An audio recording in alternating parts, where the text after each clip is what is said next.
December 22, 1944, Bastogne, Belgium. The snow fell in thick, silent sheets, muffling the rumble of distant artillery. The once quiet Ardennes forest was now a maze of broken trees and frozen bodies.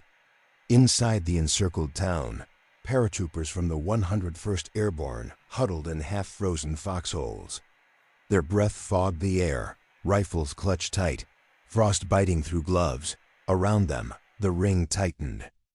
German armor prowled just beyond the tree line, engines growling like wolves circling wounded prey. In the cellars of shattered buildings, medics worked by candlelight, cutting through blood-soaked bandages with shaking hands. Ammunition was running out. Food was nearly gone. The air was thick with the smell of oil, smoke, and fear. Outside the encirclement, German officers laughed over captured maps, certain that the frozen Americans would surrender within days.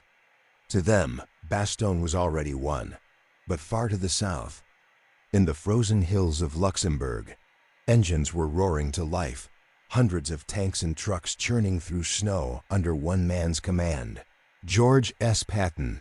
His army was coming by December 1944.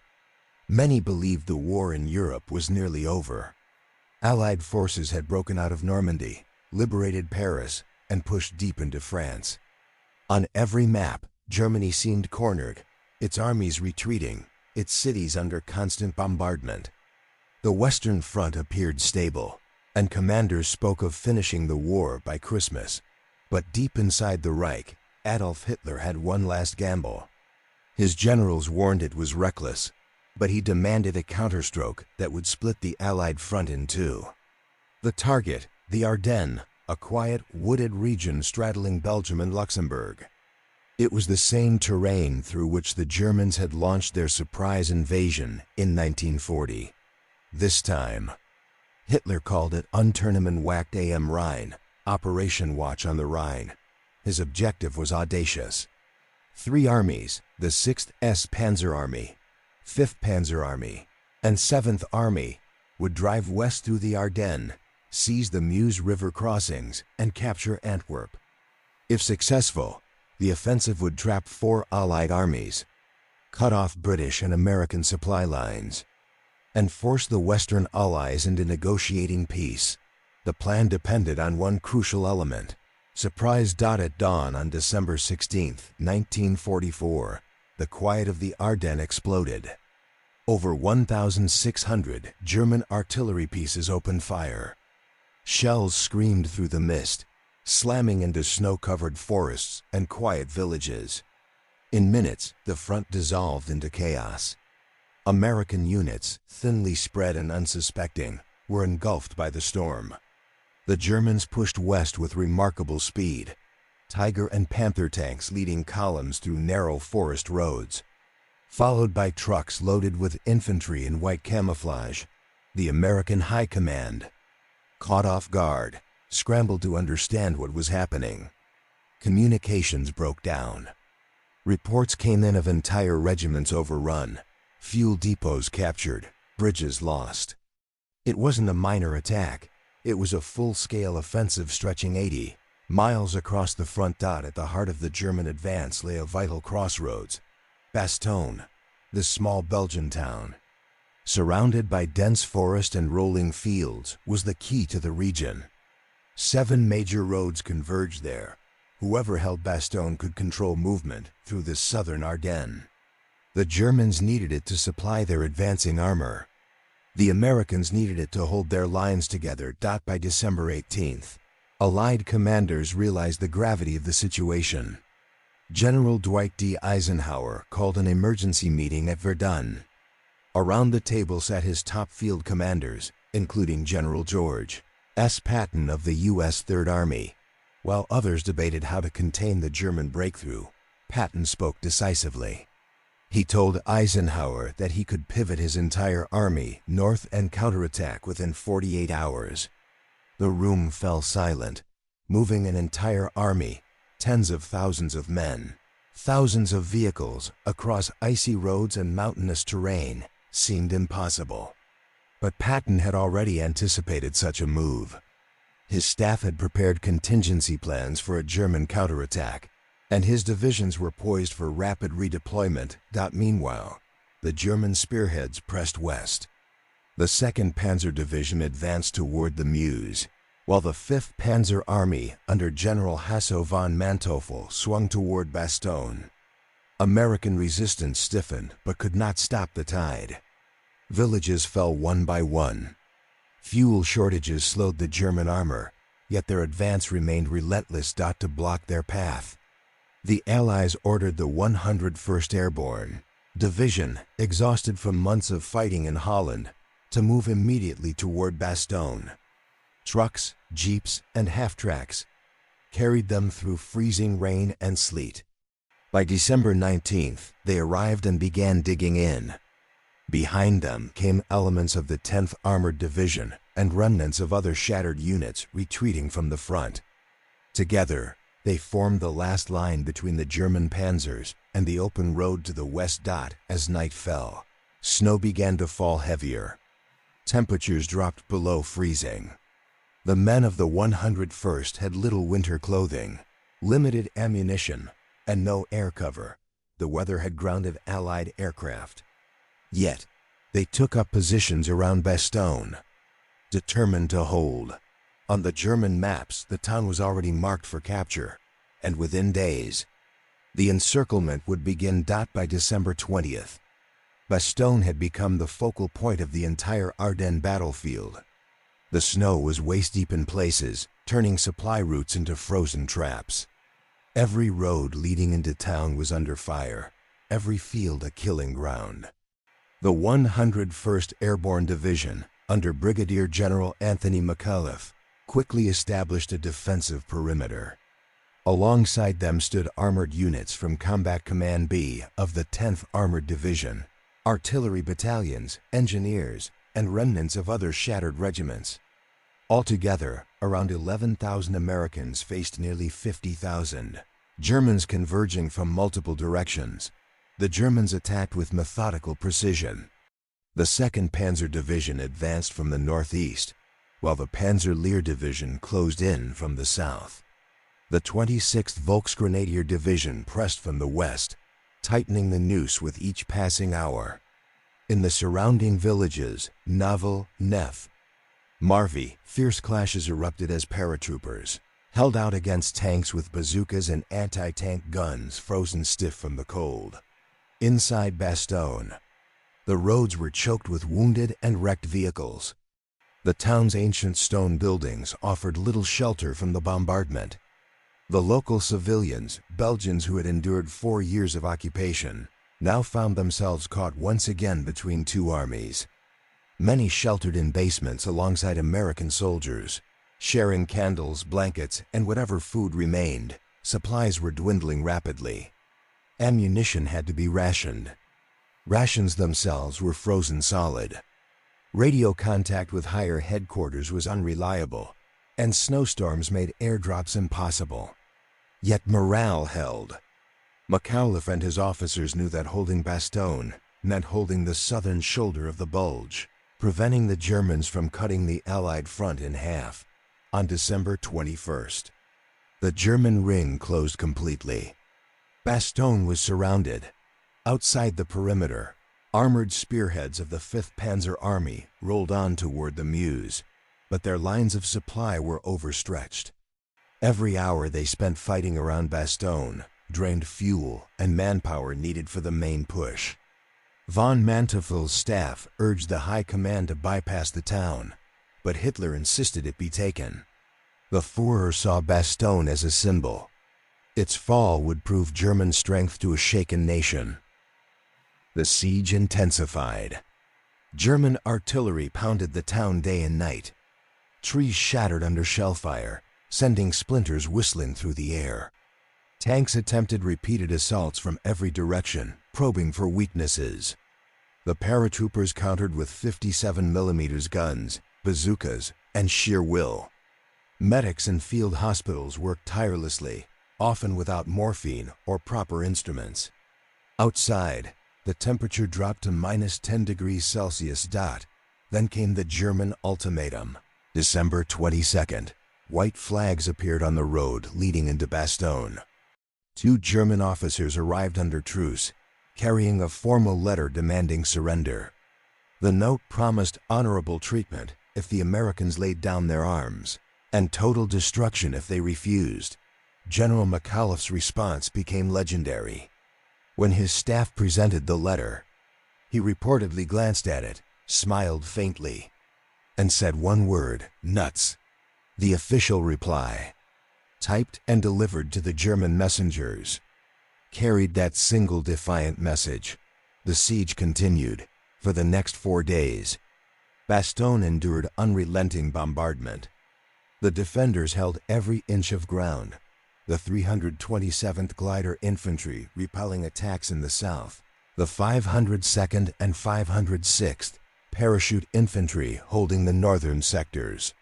Tanks from the 10th Armored countered panzers in bitter close-range battles amid snow and smoke. The Americans were outnumbered, outgunned, and surrounded, but not broken. Still, they could not hold forever. Without supplies or reinforcements, it was only a matter of time before the line collapsed. The men prayed for the weather to clear, for planes to break through the clouds, for relief to arrive. Far to the south, General Patton's Third Army was already on the move.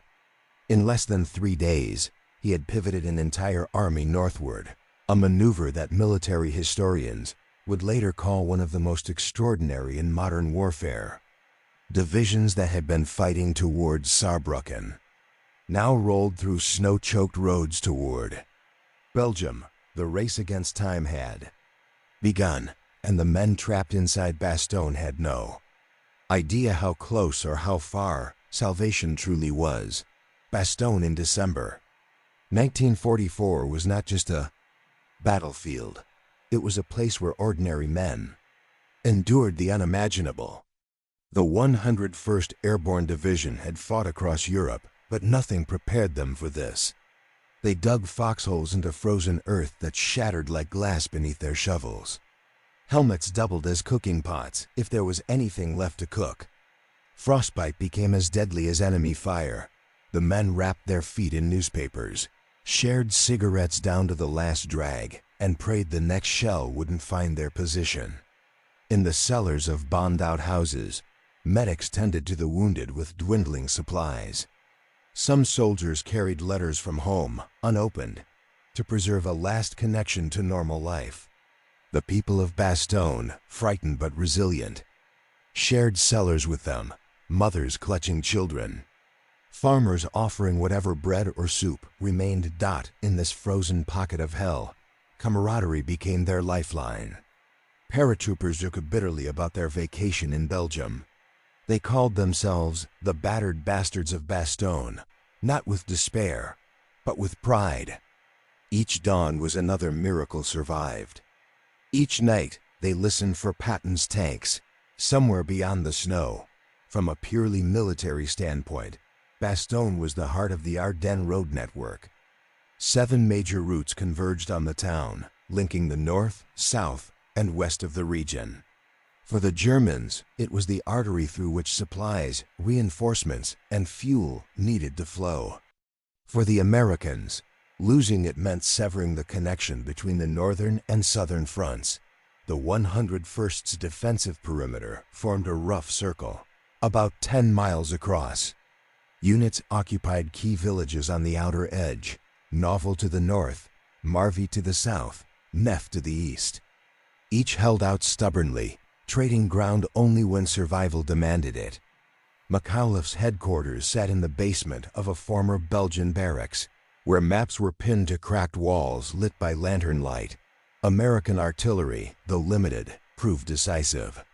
The 420th and 755th Field Artillery Battalions pounded German armor from concealed positions, adjusting fire by sound and instinct when radios failed. Tank destroyers of the 705th Battalion covered critical roads, ambushing panzers at close range in blizzards so thick that gunners could barely see their targets. Every yard of snow became contested terrain. The Germans, for their part, underestimated the tenacity of the defenders. Expecting quick collapse, they committed small forces at first, probing, testing, waiting for surrender. When none came, they intensified their assaults, wasting precious time and fuel.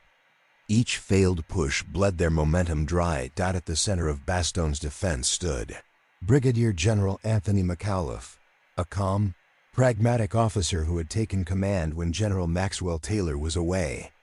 His steady demeanor was a source of confidence for exhausted men. When German envoys arrived with their surrender demand, McAuliffe's curt "nuts" wasn't bravado. It was a reflection of the defiance coursing through the ranks.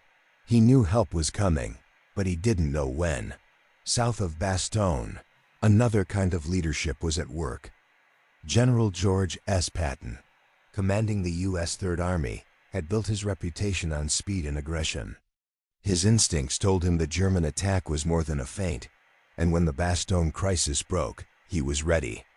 With staff precision, he executed a 90-degree pivot of 3 corps, an operation that would move 250,000 men and thousands of vehicles north through some of the worst winter conditions in Europe's history. Patton's command posts ran like machine gears. Orders were transmitted within hours, routes redrawn, supply lines rerouted. Convoys rolled day and night, engines freezing, men fighting exhaustion. Patton's genius lay not only in planning but in momentum, never letting the enemy dictate the pace.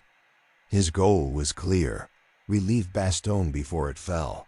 His soldiers knew it too, and they drove toward the sound of gunfire. The German offensive had begun with optimism. Many frontline officers believed the Allies were overextended and weary. The sight of captured American columns, abandoned fuel depots, and destroyed convoys reinforced their confidence. Some even spoke of reaching Antwerp before the new year, but by the time they reached Bastogne, the offensive was losing coherence. Fuel shortages forced tanks to halt for hours at a time. The narrow forest roads became bottlenecks. Weather favored the attackers initially, grounding Allied aircraft, but it also froze engines and crippled logistics. Supply units struggled to keep pace. Commanders like General Hasso von Manteuffel and General Heinrich Freiherr von Luttwitz realized that Bastogne was becoming a trap of its own making. The more they threw against it, the more they drained strength from their spearheads. Reports from the front described mounting losses, clogged roads, and exhaustion, even as propaganda broadcasts boasted of crushing the American pocket. Inside the German ranks, morale began to crack. What they didn't know was that Patton's Third Army was already slicing north, and the storm that had shielded their advance was about to turn against them. Technology and weather became silent commanders in the Battle of Bastogne. The freezing conditions turned every mechanical advantage into a burden. Tanks groaned as engines seized under sub-zero temperatures. Machine guns jammed after a few bursts, and lubricants congealed into sludge. Radios crackled weakly, their signals fading into static as snow piled on antennas. For the Germans, logistics were the Achilles heel. The entire Ardennes offensive hinged on capturing Allied fuel.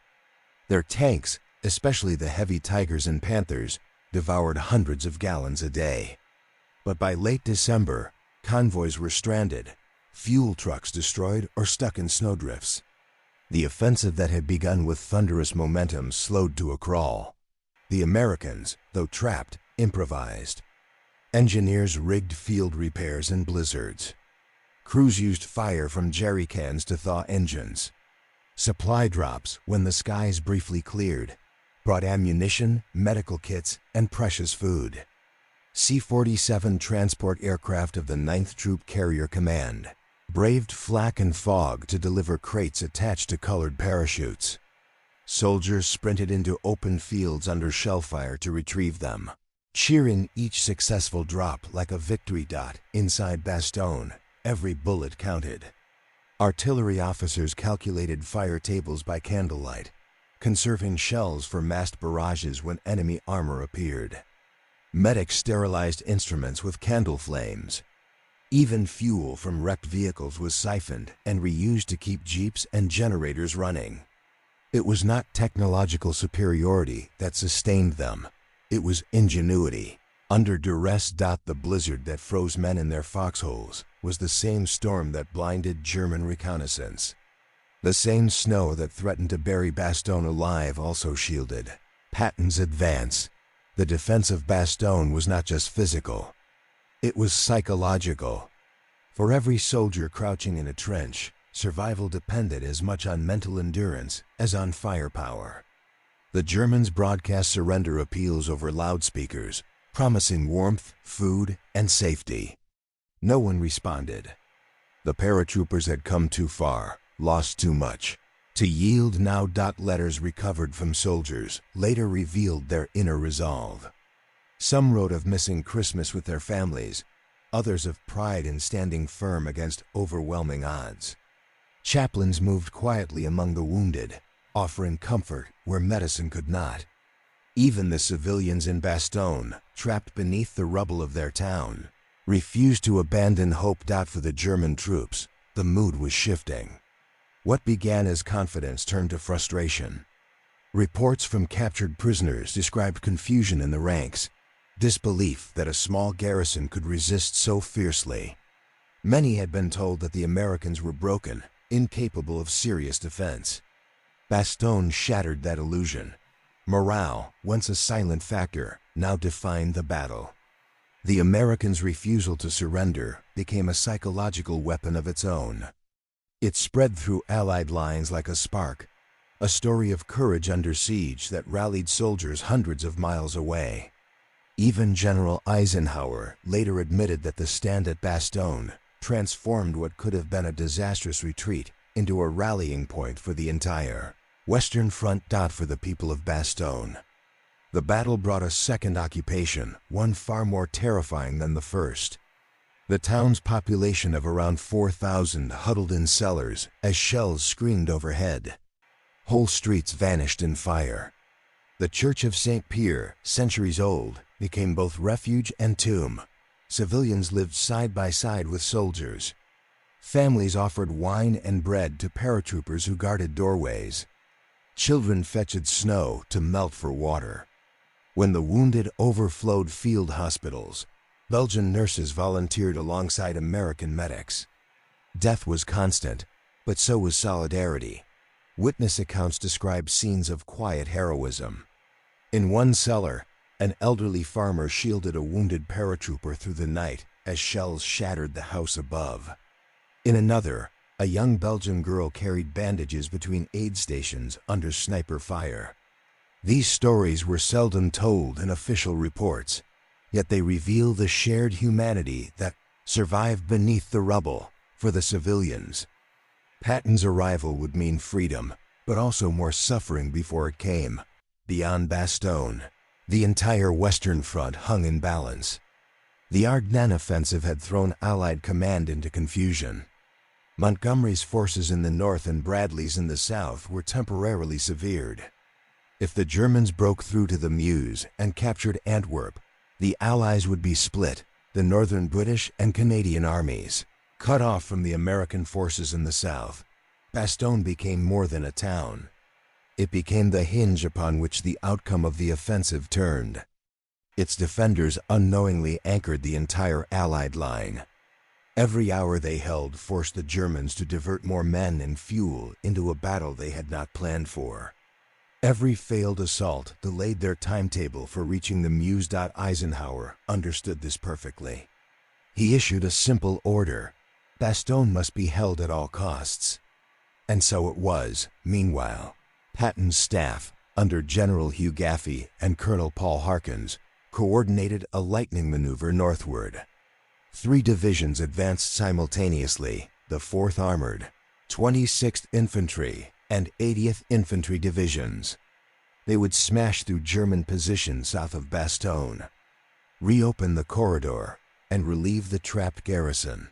Time was their enemy, the snow their constant foe, but Patton was betting everything: reputation, men, and machinery on one bold strike. The defenders inside Bastogne didn't know it yet. But the thunder they prayed for was already echoing across the hills. The stage was set. The defenders were exhausted. The Germans were tightening their grip. And from the south, the storm of steel was rising. By December 21, 1944, Bastogne was a fortress surrounded by ice and fire. German artillery had closed in from every side, pounding the small Belgian town with relentless precision. Each explosion sent up a plume of snow and brick dust, shaking what little remained of its buildings. The 101st Airborne, along with elements of the 10th Armored Division and a few scattered engineers, now formed a shrinking island in a sea of enemy steel. Communication with higher command had become sporadic. Supplies were running dangerously low. Food was rationed to almost nothing, ammunition counted by the bullet. Medics were melting snow for water. The men of the 101st slept in their helmets, rifles always at hand. The cold was their constant companion, a silent, unrelenting enemy. To the Germans, the situation seemed clear. Bastogne was finished. The encirclement was complete, and all that remained was to demand surrender. On the morning of December 22nd, under a white flag, 2 German officers approached the American lines. They were escorted into town and handed a typed ultimatum addressed to the commander of the U.S. forces in Bastogne. It was signed by General Heinrich Freiherr von Luttwitz of the 47 Panzer Corps. The message was polite, almost courteous, a veneer over cold certainty. It stated that the American position was hopeless and that continued resistance would only lead to unnecessary bloodshed. The Germans offered safe passage for the surrendering troops, provided they laid down their arms immediately. Inside the basement of a small stone building on Bastogne's main square, Brigadier General Anthony McAuliffe, acting commander of the 101st Airborne, read the message. The officers around him waited in silence, the air heavy with exhaustion and frost.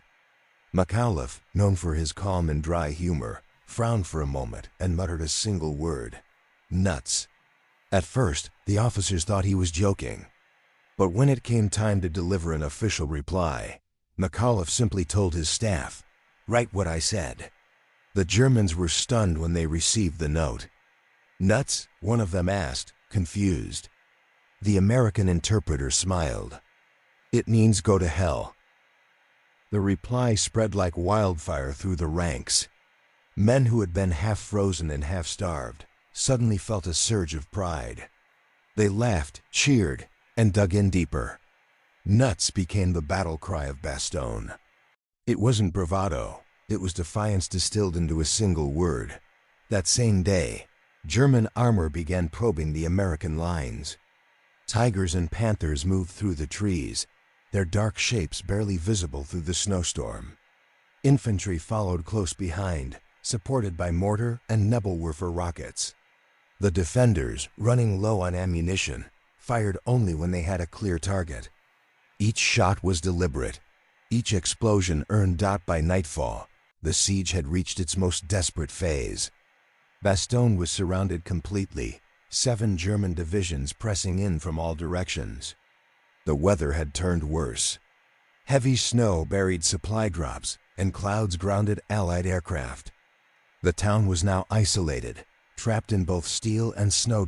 In the command post, McAuliffe studied a map lit by a single lantern. The German lines were closing in. Every approach road was cut. Yet the order from Eisenhower's headquarters was clear: hold Bastogne at all costs. Far to the south, in Luxembourg, Patton was already moving. Days earlier, he had promised Eisenhower that he could turn his entire army north in 48 hours, an audacious maneuver that many deemed impossible. Now, true to his word, the Third Army was grinding its way through snowbound roads. Tanks wrapped in white camouflage, engines groaning in the cold. Convoys stretched for miles, trucks, jeeps, and Shermans crawling through ice and mud. Soldiers shoveled snow from the roads just to keep the advance moving. Fuel froze in lines, engines stalled, and yet they pushed on. The freezing rain turned every hill into a trap, but Patton's men refused to stop. At his headquarters, Patton studied reports under the dim light of a field lamp. The situation was critical. Bastogne couldn't hold much longer.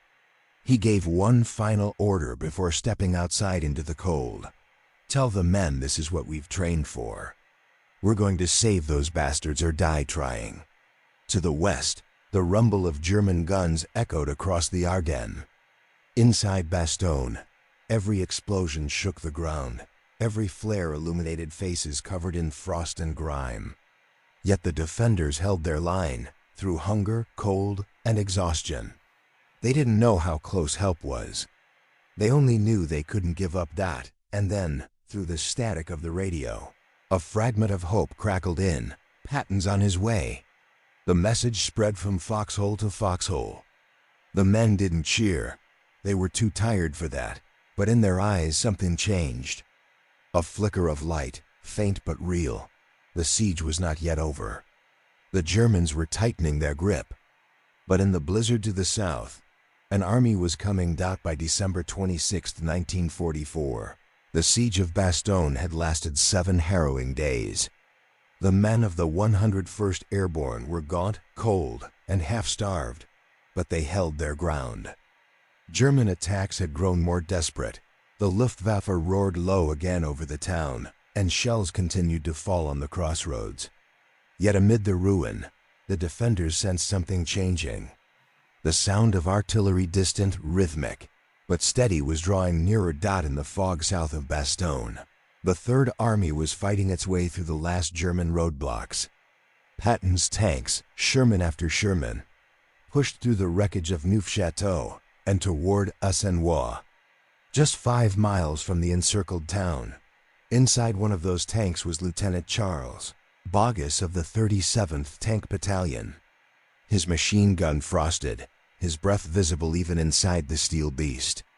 His orders were clear: reach Bastogne or die trying. At 4:50 p.m., Boggess's tank crested a snow-covered ridge and saw the first American roadblock north of Assenois. The soldiers waving there weren't Germans.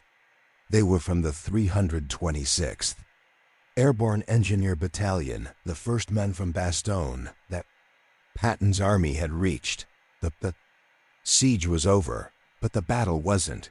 German forces immediately counterattacked, trying to cut the new lifeline between Bastogne and Patton's vanguard. The 4th Armored Division held the line. Tanks dug in behind snowbanks, firing through the blizzard. One after another, they knocked out German armor that tried to close the gap again. Inside Bastogne, cheers erupted through the ruins. Men who had been down to their last rations laughed, cried, and shouted, "It's Patton!" through frozen lips. General McAuliffe, ever calm, walked among his men with a faint smile. The relief had come not a moment too soon. Ammunition stocks were nearly depleted, and medical supplies exhausted. Yet, Patton was not finished. His drive north had been one of the fastest, most dramatic in the history of modern warfare.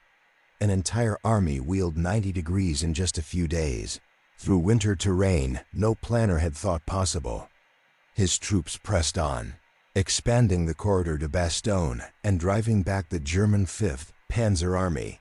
The Germans, once confident of splitting the Allied line, were now on the defensive. Their tanks bogged down in the same snow that had hidden them.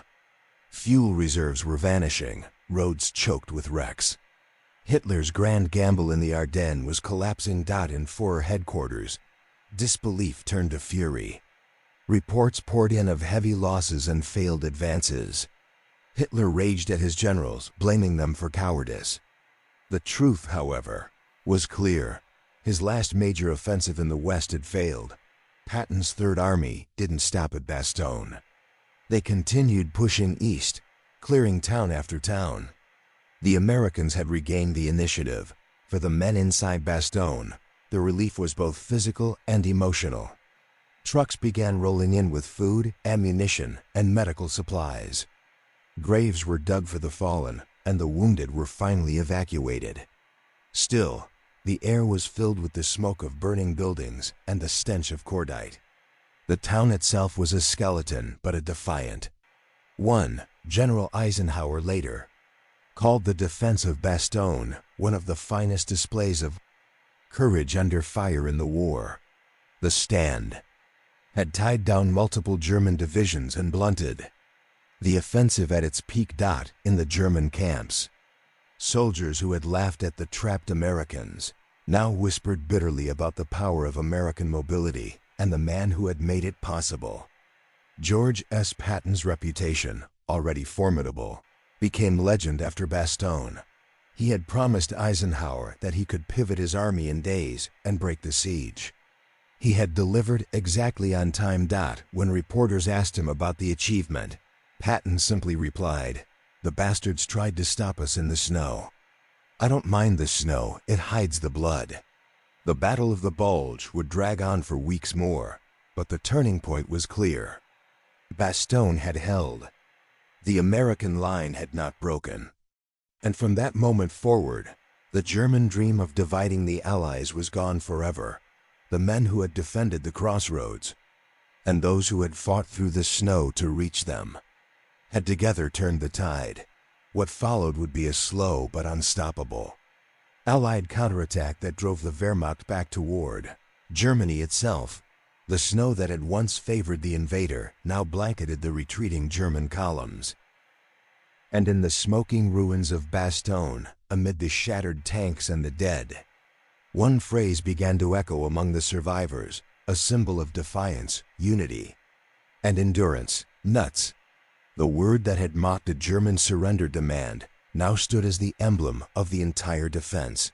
From that word, and from Patton's charge through the snow, the legend of Bastogne was born. The siege was lifted. The Germans were retreating. But the cost, both human and strategic, had only begun to reveal itself. The morning after the relief of Bastogne, the town lay silent beneath a pale, brittle light. The guns had gone quiet, replaced by the hum of engines and the crunch of boots over snow. For the first time in days, the defenders could breathe without the sound of artillery overhead. But the silence carried a weight, a reminder of what it had cost to hold that frozen crossroads. Smoke still drifted from the shattered houses. The cathedral, once a refuge for civilians, was now a makeshift hospital. Inside, stretchers lined the pews, and medics moved carefully between the wounded. The air was heavy with the scent of antiseptic, blood, and burned wood. More than 3,000 American soldiers lay dead or missing from the defense of Bastogne.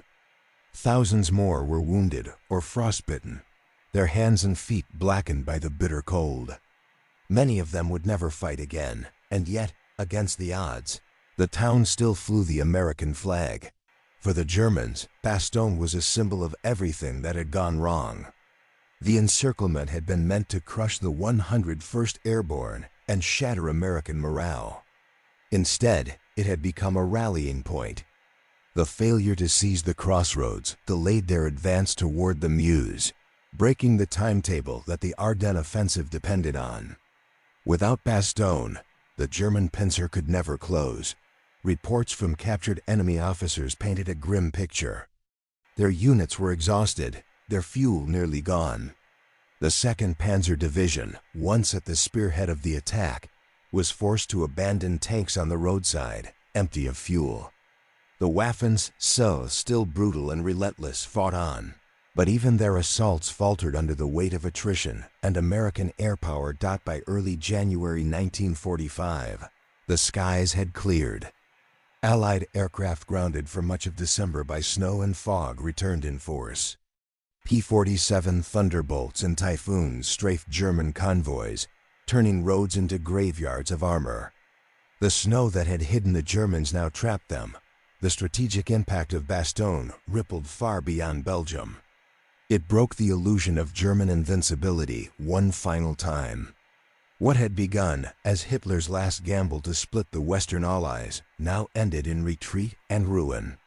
The failure at Bastogne marked the beginning of the end for Nazi Germany. In the days following the relief, Patton visited the town himself. His jeep rolled past burned-out tanks and twisted trees coated in ice. Soldiers saluted as he passed. Some too weak to stand simply nodded. Patton removed his gloves, lit a cigarette, and said quietly to his aide, "They held tough. Goddamn tough." He later wrote in his diary that the stand at Bastogne would forever remain one of the great epics of American courage. General McAuliffe, the man behind the famous Nuts reply, received the Distinguished Service Cross. His calm defiance had become legend. Yet McAuliffe always credited his men first. "The defense was theirs," he said. "They made the impossible possible." As supplies poured in and the front stabilized, Bastogne became a symbol not only of endurance, but of coordination, the way Allied command had adapted to chaos. Eisenhower's decision to let Patton pivot north, Bradley's calm direction, and Montgomery's northern push combined to crush the German salient, but victory came at a price. The Battle of the Bulge became the largest and bloodiest battle fought by the U.S. Army in World War II. Over 19,000 Americans were killed, with another 47,000 wounded or captured. German casualties exceeded 100,000. It was, in essence, the Wehrmacht's last stand in the West. Bastogne was no longer just a crossroads on a map. It was a symbol carved into American military history. The press back home called it the little town that stopped Hitler. Newsreels showed smiling soldiers shaking hands with tank crews, while Patton's headquarters released photographs of his tanks entering the city, for the men who had lived it. However, the victory felt hollow. They had held the line, yes, but at a terrible cost. The snow, once bright under winter sunlight, was now darkened with ash and blood. The siege had ended. But the war rolled on eastward, toward the Rhine, and eventually to the heart of Germany itself. By mid-January 1945, the remnants of Hitler's Ardennes gamble were collapsing. The once mighty spearhead that had driven deep into Belgium was now a shattered wedge, retreating through burning villages and wrecked forests. The snow-covered roads that had carried the German advance now carried its broken remnants back east.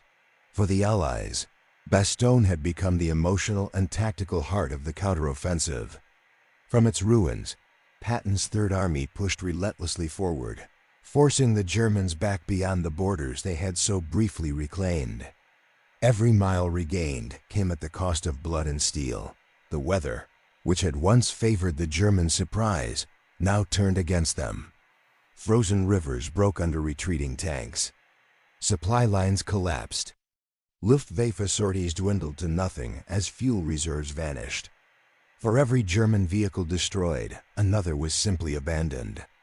The Wehrmacht, stretched to the limit, could no longer replace what it lost. The Allied response, on the other hand, grew stronger by the day. Reinforcements poured in from across France and Britain. Divisions that had been resting after months of fighting were thrown back into the front. Patton's men, though exhausted, fought with renewed determination. Each breakthrough north of Bastogne closed another corridor, tightening the noose around the retreating enemy. By January 25th, the Bulge on the map, the great German salient that had once threatened to split the Allies, was gone. The front line had been restored. The Germans had failed. When Hitler finally received the news, he refused to believe it at first. His vision of driving a wedge between the British and Americans, of forcing a separate peace with the Western Allies, had crumbled.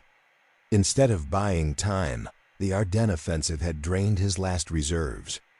Nearly 1,000 tanks were lost, many without fuel or ammunition. The elite SS Panzer divisions, some of the most feared in Europe, were crippled beyond recovery. The psychological blow was just as severe. German troops who had once marched with fanatical pride now trudged through the snow in silence. Many officers saw the writing on the wall. The road to the Rhine was open, and from there, to the heart of Germany itself. For the Americans, Bastogne became more than a victory. It was a testament to endurance. The 101st Airborne Division emerged from the siege with frostbitten faces, hollow eyes and torn uniforms, but unbroken. Their stand in that frozen town became a rallying cry for the rest of the Allied forces. War correspondents flocked to Bastogne, sending home photographs of the paratroopers who had defied the odds. Time magazine called them the men who wouldn't break. Their battered helmets, snow-caked boots, and thousand-yard stares told a story that needed no embellishment. General Eisenhower later wrote that Bastogne had proved once again that courage, discipline, and leadership outweigh the might of numbers. The victory also sealed Patton's reputation. His audacious maneuver, the 90-degree turn of an entire army in days, was hailed as one of the most brilliant operational feats of the war. Even his critics acknowledged the impossible logistics: tanks and trucks moving through snowbound roads, supply columns threading through chaos, all synchronized with near-dash perfection. When asked later how he managed it, Patton reportedly said, "We just kept moving.